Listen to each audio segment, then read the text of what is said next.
Okay, welcome. It is 5 p.m. on January 1st, 5 p.m. here on the West Coast, the United States. Welcome to everybody. This is the first Thursday Refuge Recovery offering. If anybody's here for the first time or checking it out for the first time, just a reminder, this is not a traditional Refuge Recovery meeting, but a monthly offering that I share with the community where I go off script and give some instructions in meditation and talk and answer questions if there are any.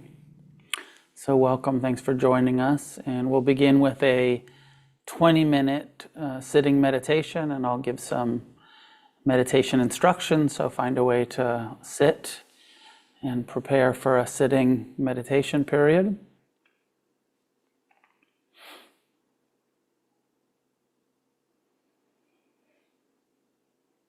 And as you're ready, allowing your eyes to be closed and your attention to come into the present, into the body's sensations.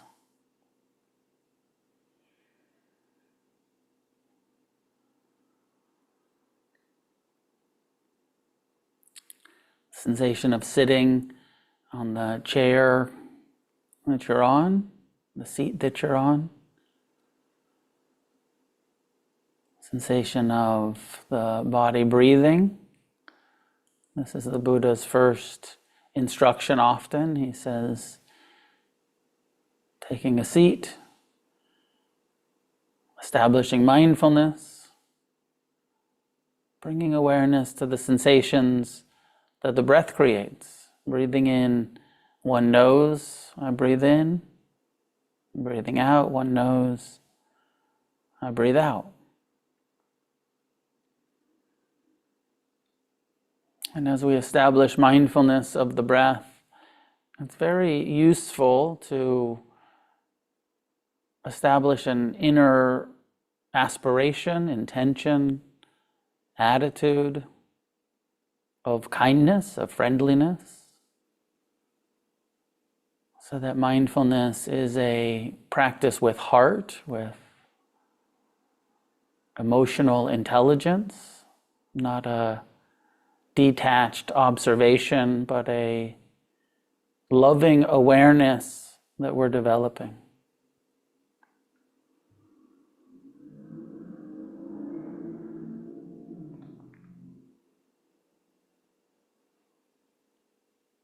And spending the first few minutes with a simple focus on the breath, trying to ignore the mind, let it be in the background,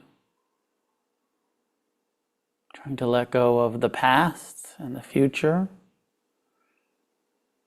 to give our full attention to the present time, direct experience of sitting as we direct our attention to the breath.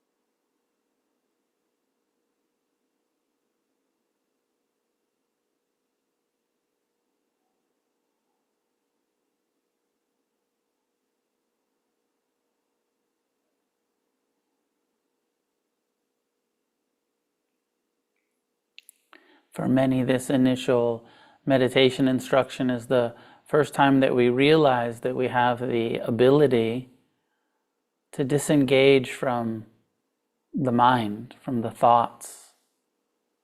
Breath awareness becomes a tool of intervention when the mind is confused, stuck in craving, or some afflictive emotion, that we can disengage and turn our attention to the breath.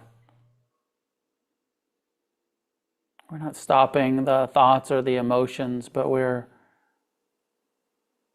not being so identified with them, letting them be in the background. As we relax into the present time experience of sitting and breathing, kind awareness of the breath.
Keep coming back to the breath. Keep letting go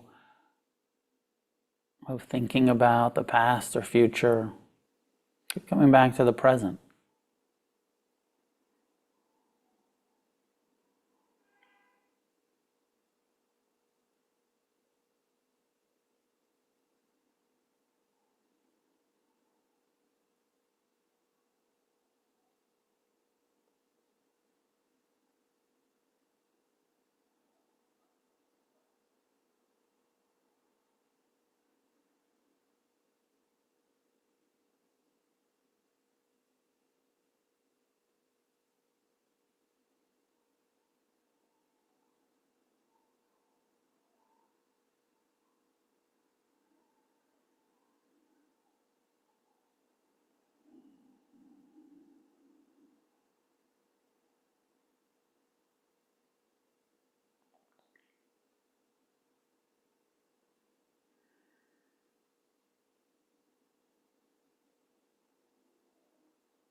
And today we'll just stay in this simple first foundation of mindfulness practice rather than expanding.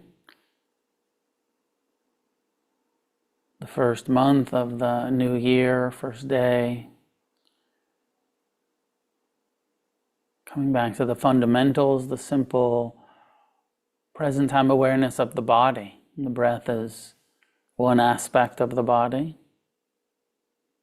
It's a good anchor, a good base, a sensation that is consistent, consistently changing.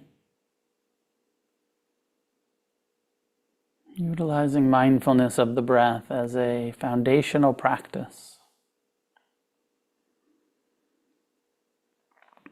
And we can investigate the three characteristics of the breath, the impermanent nature of the sensations that we feel, receive, perceive. How is the sensation changing at the nostrils as the breath comes and goes? This is the first characteristic, one of the first insights we have in meditation: impermanence, constant change.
The second characteristic that we can investigate with the breath, with the body, is the unreliable or unsatisfactory nature of this impermanent, conditioned phenomena.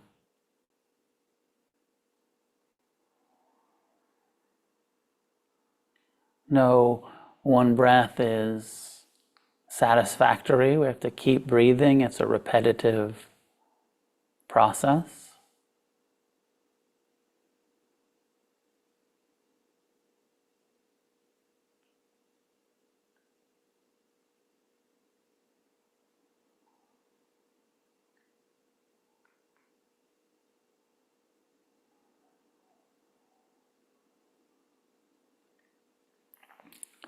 And this aspect of unreliability, although we take for granted, we rely on the hope that our body will continue to breathe, continue to live. The reality that we don't know which breath will be our last.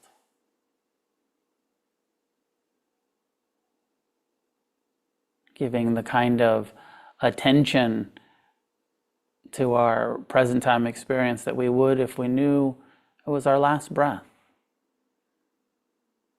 rather than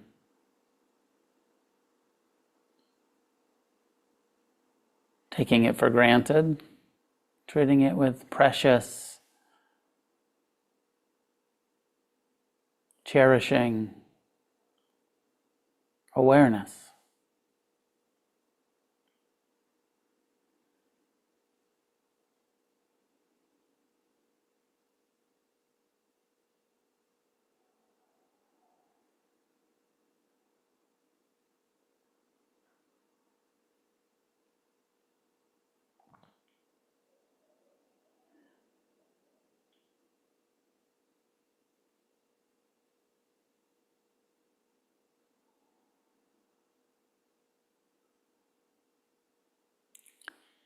And the third characteristic that we can investigate, reflect on with the mindfulness of the breath is the impersonal nature of the body breathing. Rather than I am breathing in and I am breathing out. Observing and experiencing how the breath breathes all by itself. The body just breathes. Awareness receives the sensations of the breath, but not as much control or agency as we tend to think.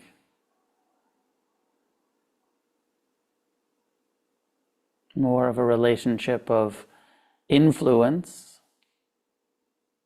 than control.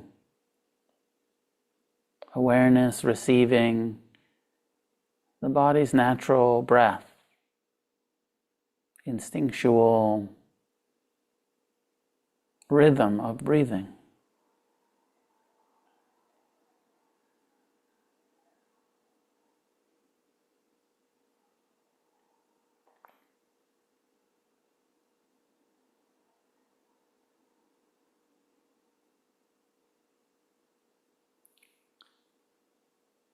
Everything that's happening in the body right now, it's happening all by itself. The lungs are breathing and the heart is beating. The nervous system is feeling sensation. The organs are all doing their jobs, digesting, processing, excreting, oxygenating the blood to the extremities, to the brain. It's all happening all by itself. Impersonal, not self. It's just the body being a body. Awareness. Observing, receiving, experiencing the body.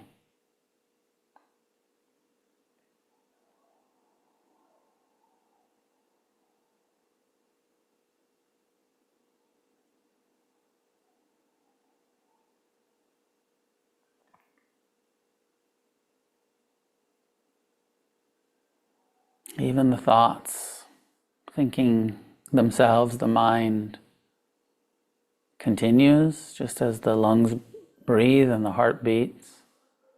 The mind thinks about the past and the future. We think about ourselves most of the time.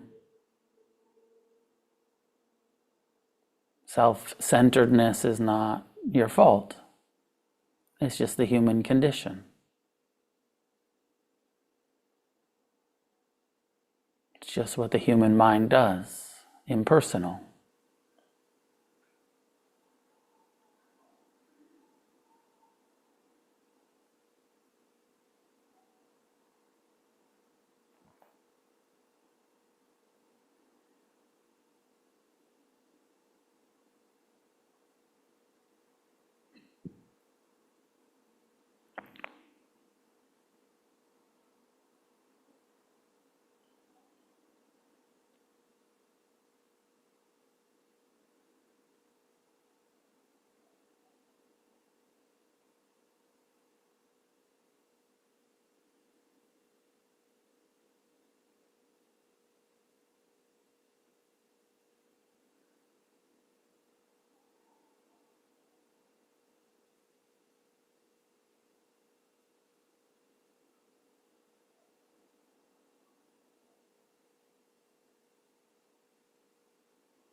As we come back to the breath over and over, even with these reflections on impermanence and unreliable, unsatisfactory, and personal nature of the body, the heart, the mind.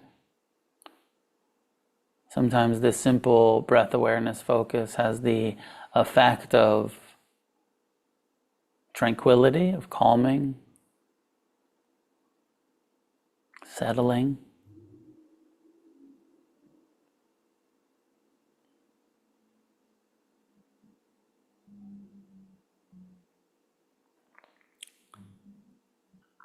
It's at this point when the attention is gathered, a little bit concentrated,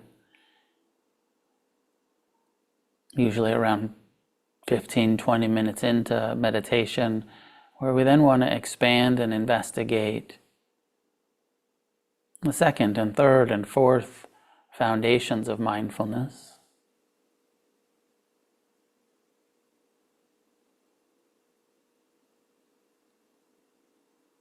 One of the reasons why eventually it's important to sit for longer than 20 minutes, to up it to 30, 40-minute sitting periods.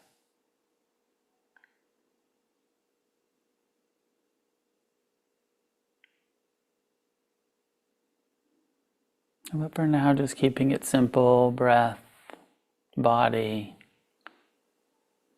kind awareness.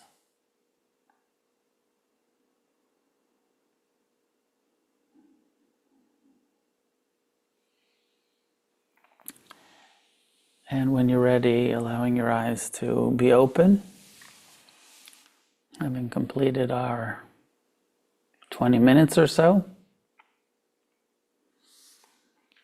Coming back, maybe turning your cameras on, coming back to the Zoom room.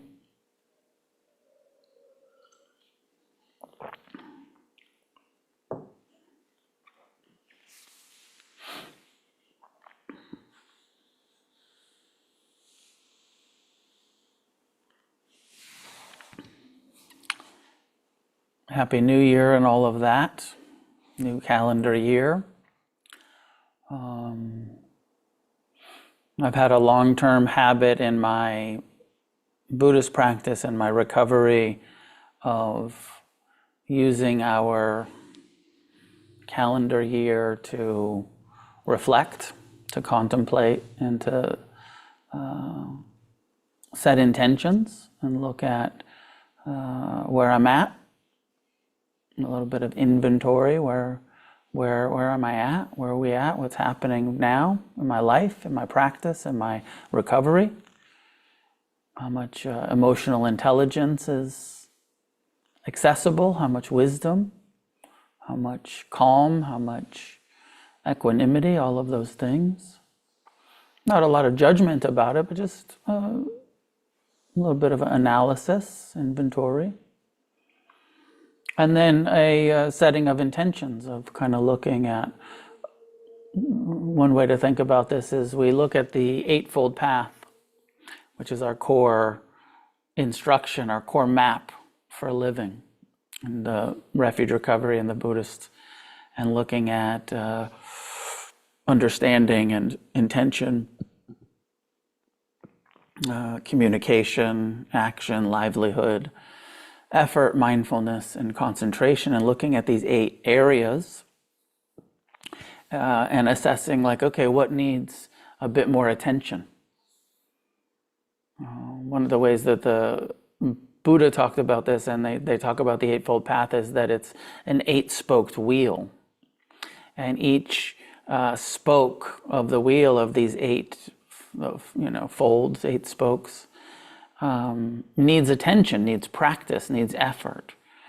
We have effort as one of the factors, but all of the, effort is a conjoining factor with everything else. It takes effort to be mindful, to get concentrated, to develop understanding. We have to contemplate, we have to study, we have to reflect, we have to meditate to develop understanding. Community, communication, service takes effort. And so looking as we start the new year of what would be a good use of my time and energy and my effort? What are my intentions for my recovery this year? What kind of, is there some part of the Eightfold Path that I could dig into more deeply or focus on more intently? Looking at our recovery practice. How many meetings am I attending? Am I of service? Do I have service commitments in meetings? How many people am I mentoring? Am I being mentored? Am I connecting with somebody who's accountable to me, or I'm accountable to them? Do I have a mentor? Am I mentoring people? And then within that, sort of like, what's the healthy number for us? Is 3 people enough people to mentor with our time and energy? Or do you have a bigger capacity? Some people mentor 5, 10 people at a time. But this is an important question, and I think the new year is a good time to reflect on it. And what's a healthy amount of service, of meetings, of mentoring, and then also you're probably aware, you may not be, but that our inventories, our first and second truth inventories, which are a core part of our recovery process, are suggested to do annually. And so thinking about the annual inventory in the new year, of like, okay, I could sit down and look at these inventory questions a lot and see what comes up.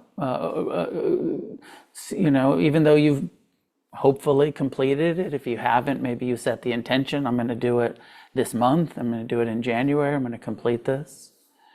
And if you have completed it, looking at it again and saying like, okay, it's a new year, let's look at these questions. Let's take a look at it and see what comes up, not from, what it was like last time, but what it's like now. What's happening now in my relationship to the craving experiences in the second truth, or the suffering experiences in the first truth. So just a little bit of an encouragement to it's what I been up to yesterday and today. Last night at my meditation center, we had a whole bunch of people setting intentions and reflecting, and I thought we could do something like that, today for the refuge community that shows up here.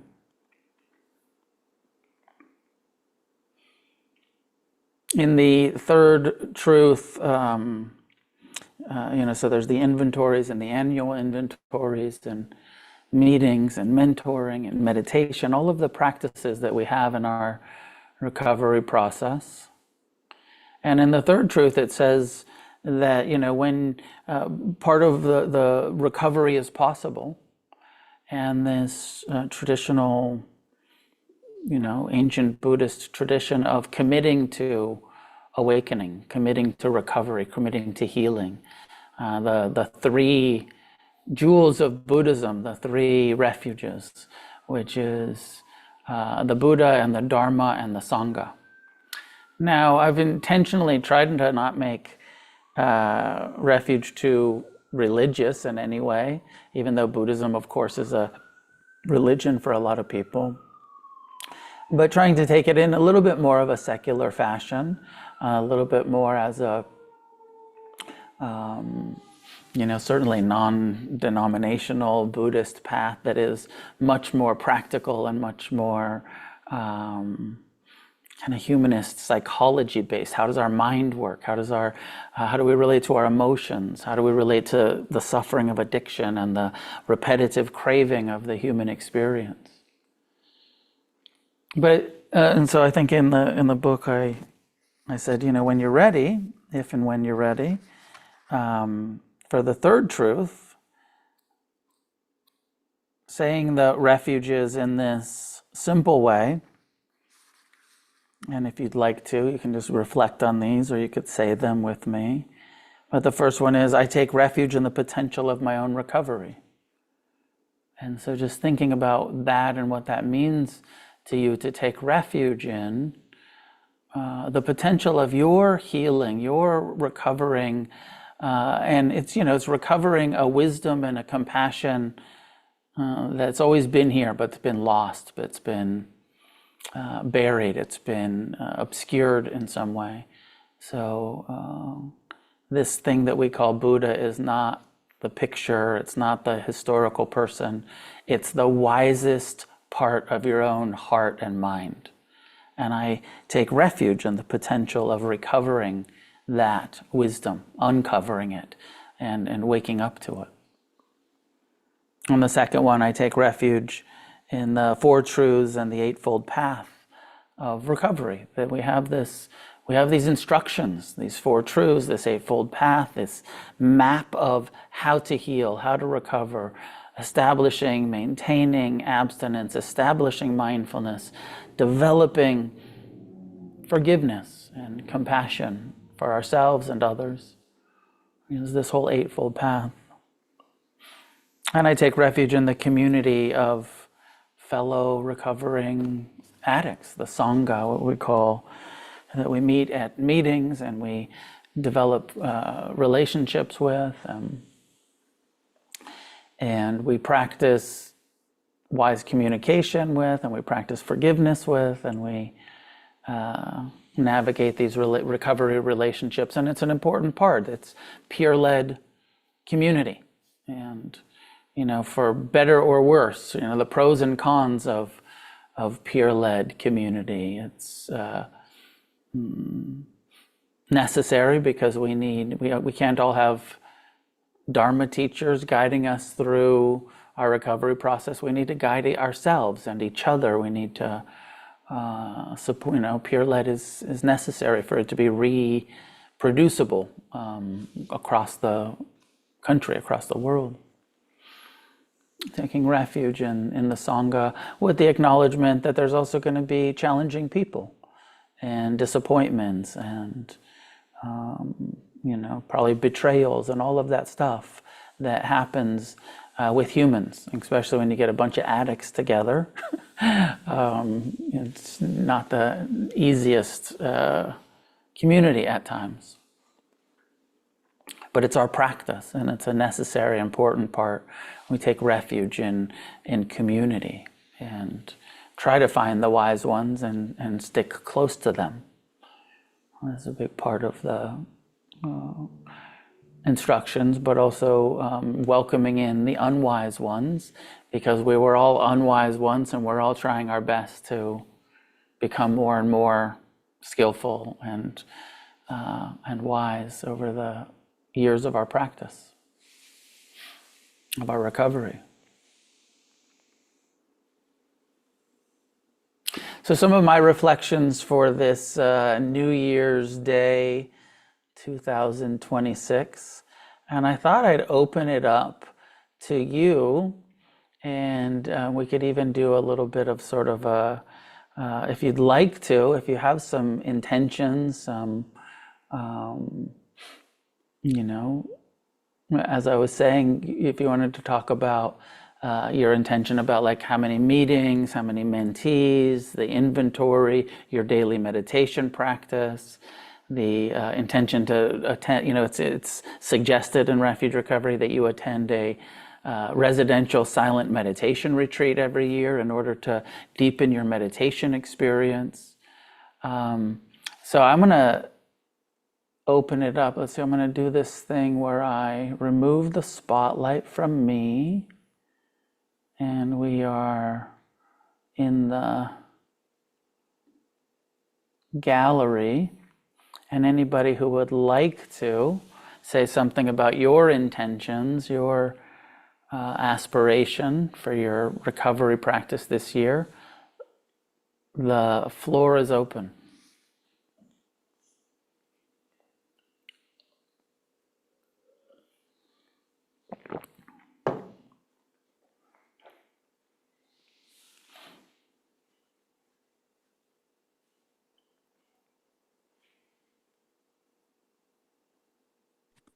Okay, I went first last night. I'll go first tonight. I'll lead the charge. Because I was thinking, what would my intentions be for my recovery? I was reflecting on that earlier, actually, and I want to continue doing what I'm doing, but stay consistent with my meeting practice.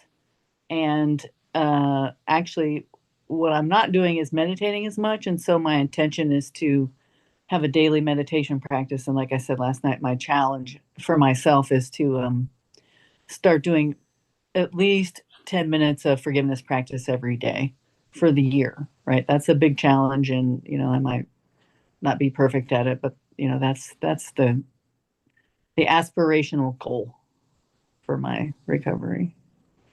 So, okay. Do we play tag pass? Okay, Jesse. No, I'm just kidding. We could. I think we should just let people go if they want to. I know, I was joking. Thanks for sharing that, though, Michelle.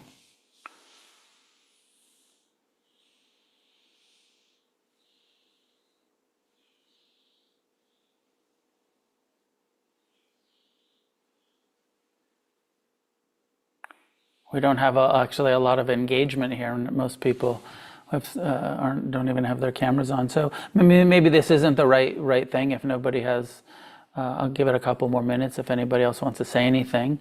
But I know some of you that are here and engaged were there last night and did the intention thing last night. So maybe it's a little too repetitive. Michael, did you want to jump in and say something? Absolutely. Good to see everybody. I was there last night as well, but I didn't share. I was getting a little late back here on the East Coast. Good to see everyone tonight. Just jumped out of getting free with the homies back here on the East Coast. I just wanted to um, just check in. And I think my intentions last night, I sort of didn't really think about them until we were all in the meeting last night. And, done that with you many years, man. And last night, it just became very simple, and I just want to take care of my body this year, my dog and cat, and the house. It's like I bought this beautiful house and I did this big deep cleanse the last couple of weeks, and I just want to be here and be present and practice equanimity, like threaded through not just my meditation and that mindset of like, just like, oh, forgive them for they don't know what they do type shit, but to like thread it into my writing, thread it into my prayers, thread it into my meditation, and see if I can breathe a little deeper with that. So that's what I'm going to be trying to rock into 2026 with. Sounds good. Good to see you, man. Yeah, likewise. Good to see everyone. All right, I'll go. I wasn't there last night. I was asleep. I wanted to be there, but I was asleep. Um, but I did do an intention setting art piece before I went to bed, and uh, I'm not going to share it all with you, but there's a lot on there. Stay on this path. Definitely stay on this path is my intention. Um, I don't know if it's an intention, but I'd like to go to Joshua Tree if it happens. I'd like to go to a longer retreat if I can make that happen. I've done the 3 day, I think, for 2 years now, maybe. Yeah. So I'd like to go to a longer retreat. I don't know if that's an intention. I'm, I too have been thinking about health and body and well-being. Um, But I think the biggest thing is like really embodying gratitude. Like not I've written lists and lists and lists and lists. I've done that for very many years, and um I don't know, I have so much gratitude that I didn't fucking lose everything in the relapse, and that that I was guided to here, and that I've found this path. And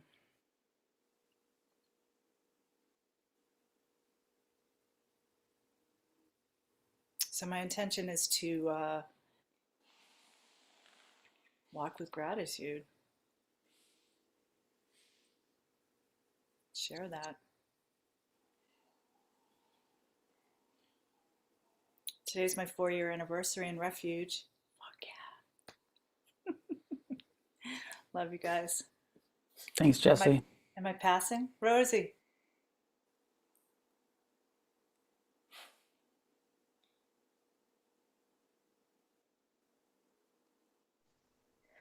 Hi, sorry for that. I dropped my phone in the toilet last month, and the bottom of my touch screen is very iffy. Sometimes it doesn't work, so it takes a little while to mute and unmute. This is awesome.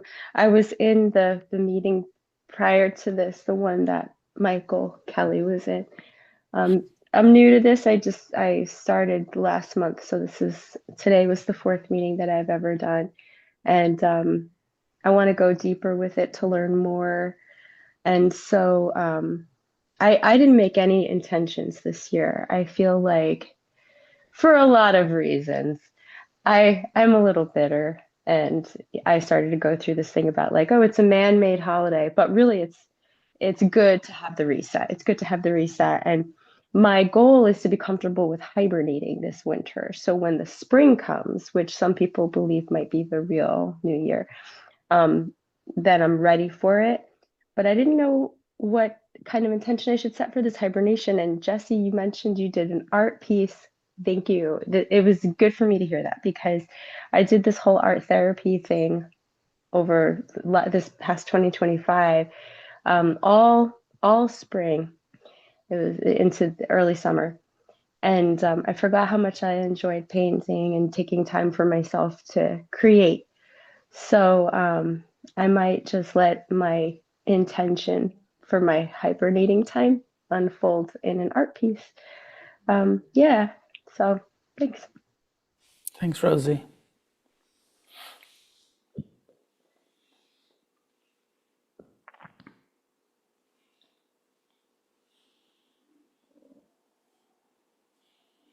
Anybody else want to say anything, Anne or Christine? You don't have to, but you're invited to if you'd like to. I'll share a little bit. This is Christine.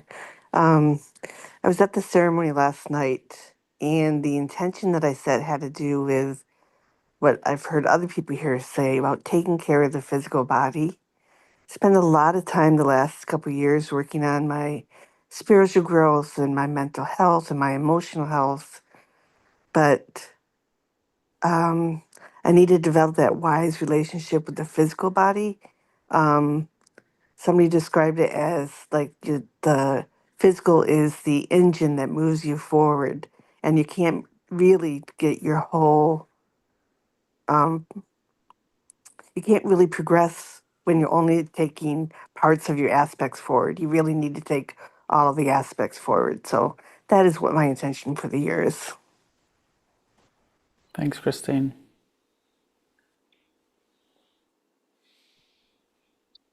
I can share.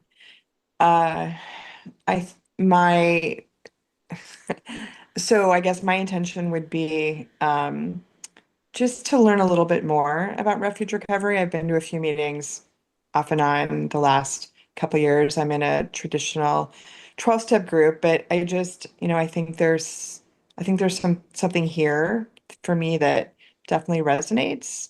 And so I at a minimum, like to finally devote some time, to exploring it more and understanding and maybe, digging deeper, I would say. So I appreciate just being allowed to be here and share and listen. So thank you. Thank you, Anne. Welcome.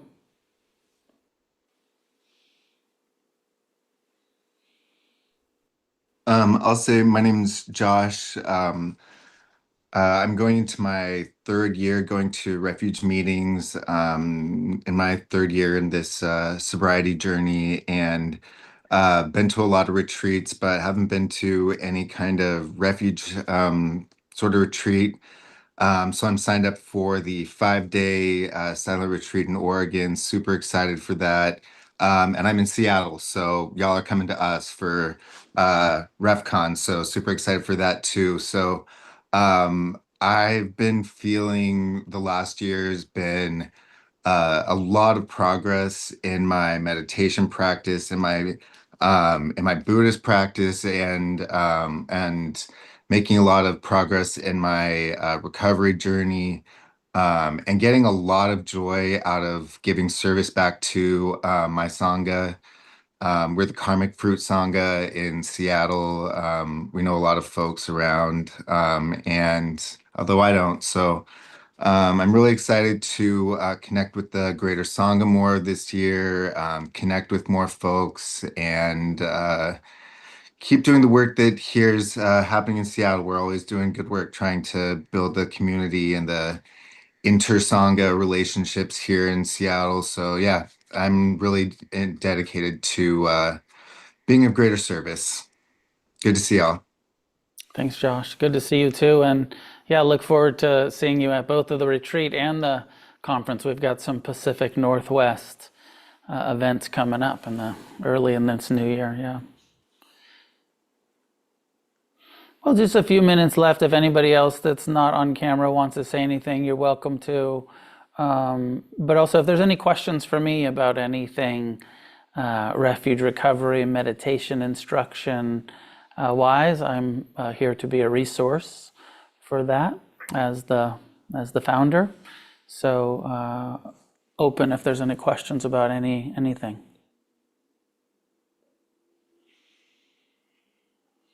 I have a question. So this meeting right here is once a month on Thursdays at the same time? Yeah, first Thursday of each month. Although this is the first, we skipped November and December, so we took 2 months off. So we're just back after a 2-month hiatus because I had been traveling during those months. But yeah, we do first Thursday here, and then where I do a guided meditation and some topic and some conversation. And then we do a third Thursday for people who are wanting to be involved in service and secretarying meetings or becoming group reps for meetings, a little bit more of the business of the community, which is not as interesting as meditation for most people, but also an important part, kind of like Josh was saying, of co-creating the movement and the community together. Very cool. Thank you. Welcome.